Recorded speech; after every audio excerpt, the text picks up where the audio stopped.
Markets are buzzing with activity, as we can all see. The alt market is rumored to be on a tear.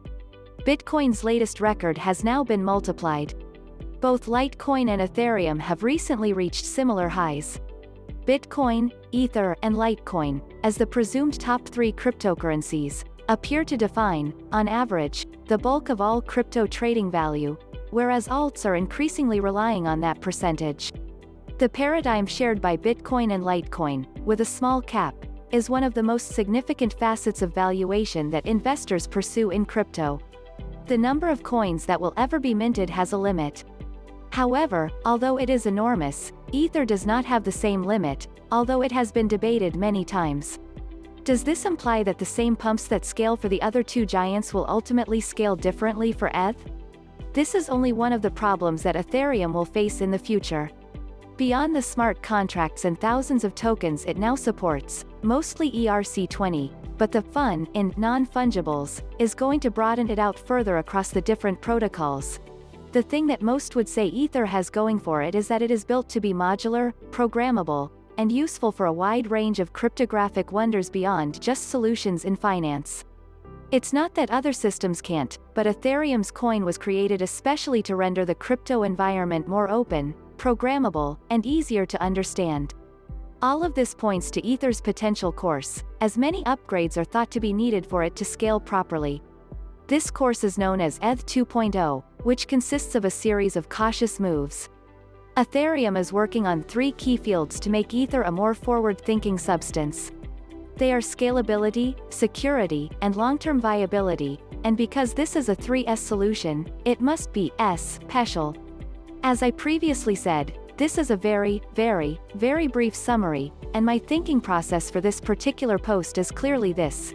How does ETH 2.0 spot Ether and its potential value in comparison to other top coins if it is successful? That's a difficult question to address, particularly because, well, this is crypto, and crypto is whack. However, the key to a stable goal route is well defined. The first consideration is scalability. ETH must be able to accommodate a greater number of transactions. It must be able to process them more quickly. It must be able to transact a large number of transactions easily and at a low cost. If there's one thing that most people believe is preventing Ether from being the only global norm, it's what happens to gas fees when the network is overburdened. While things are going well in the economy, you just want the coin's network to run as quickly and as cheaply as possible. If there is a major bottleneck in one of these fields, volume and liquidity are impossible to achieve. If you think traffic in downtown LA is grim, wait before you see a bad crypto backup on the interstate of the internet, yo. The most important thing that people care about is faster transfers and reduced fees. For all of this, security is an implied, key condition.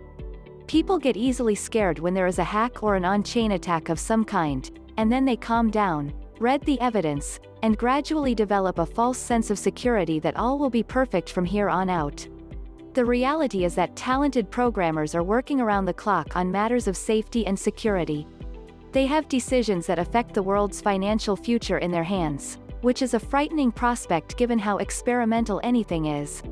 There is a lot that is mysterious, and stuff like this are mostly discovered over a series of interactions, tweaks, and enhancements. We find and repair problems by patching things up along the way so the boat doesn't sink. It's just that we'd rather not see such a strong effect on our own funds. Scale and security can be inextricably related. Layer 2 has several quick fix options that expose protocols to different types of threats, but most people are eager to let go of the L2 dams due to cost and size. We would see a safer, healthier, and more future-proof Ether as protection can be added without compromising any of these qualities. Finally, there is the issue of long-term viability. This is something I'm less interested in. Actually, that's not entirely accurate. I'm interested in sustainability, but I don't believe it's the correctly described topic so many have been led to believe it is. Waste of energy by the government and corporations must be reduced. Will it ever be, or will we simply have to track the stories from one resource to the next? It's difficult to say, but experience shows that there's never a lack of rhetoric that sells legislation as though it's a moral code, and in this situation, the lessons of Bitcoin's inefficient energy consumption practices might or may not be grounded in fact at all. The reality is that there are untapped natural energy options that, if properly used, we will never, ever, ever outgrow. From the natural flow of waves in the ocean to the sun shining down from the heavens, and yes, the scarce and cyclical resources above and below ground, I do not doubt that the Earth and our system provide every solution required for electricity.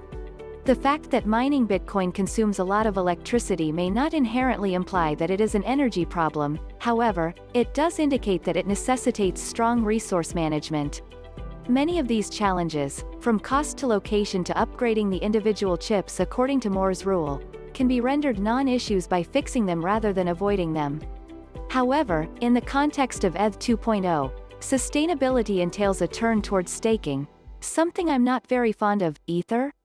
Okay, I understand, but the true essence of cryptocurrencies will still be a topic of discussion. In truth, that will be the subject of my next article. If we're talking about the dangers of centralization, we have to wonder if there was just one Satoshi or if there were many.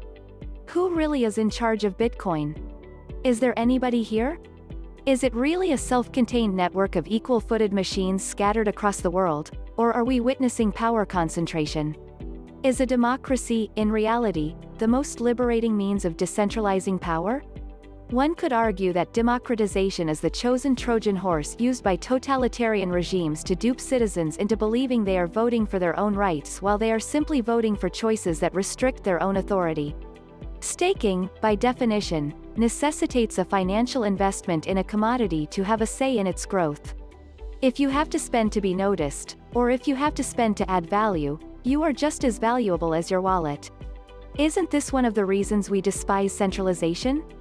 If the big bad fiat world is run by rich people at the top, wouldn't their favorite method of payment be anything that actually they own a majority of? So, there's POW and POS, and both have value and intentions, and both seem to be running at the top of the food chain, but my concern is if the developments in ETH 2.0 would position Ether to rise, scale, and stay successful while Bitcoin and Litecoin get closer to their economic theories of finite supply. Nobody knows, so I'm really curious to see how it all plays out. Ether is an interesting and brilliant invention, and I wish it well in the future.